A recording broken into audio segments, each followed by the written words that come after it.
Hello guys, how are you? I hope all are doing good. বিশ্বাস করি যে তোমরা সকলেই ভালো আছো।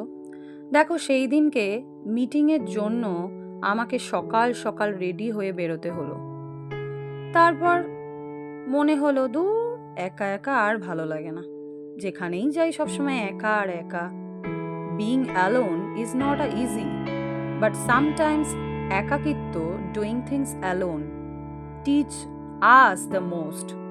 যখন তুমি একা চলো তখন মনে হয় কেউ নেই, কিন্তু বাইবেল বলে, I will never leave you nor forsake you. একা সিনেমা দেখা, একা কিছু খাওয়া, একা প্রার্থনা করা প্রথমে একটু অকওয়ার্ড লাগে, মনে হয় আমি একা। কিন্তু সত্যি কথা বলতে, তুমি কখনোই একা নও। যখন তুমি দুর্বল তখনই তুমি শক্তিশালী। ঈশ্বর তোমাকে দুর্বলতায় শক্তি দেন। একাকিত্ব আমাদের স্ট্রং বানায়, because you learn to depend on God, not just people. প্রভুর ওপর ভরসা রাখো, তিনি তোমার পথ সোজা করবেন। Trust in the Lord with all your heart.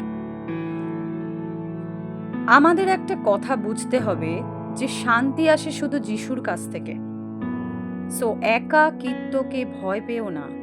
ওই একা সময়টাই ঈশ্বরের সাথে কথা বলার সবচেয়ে ভালো সময়।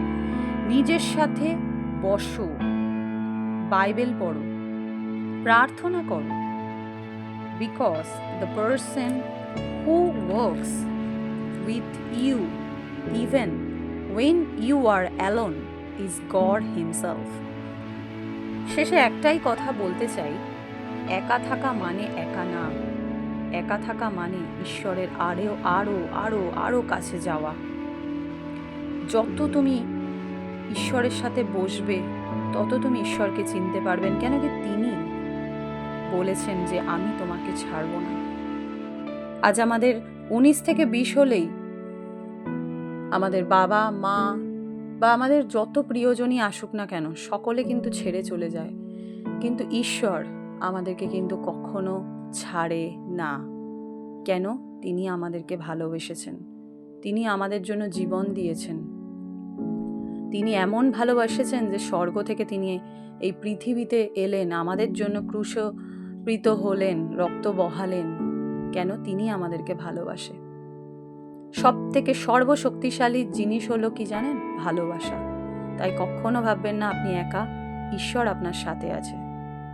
God bless you.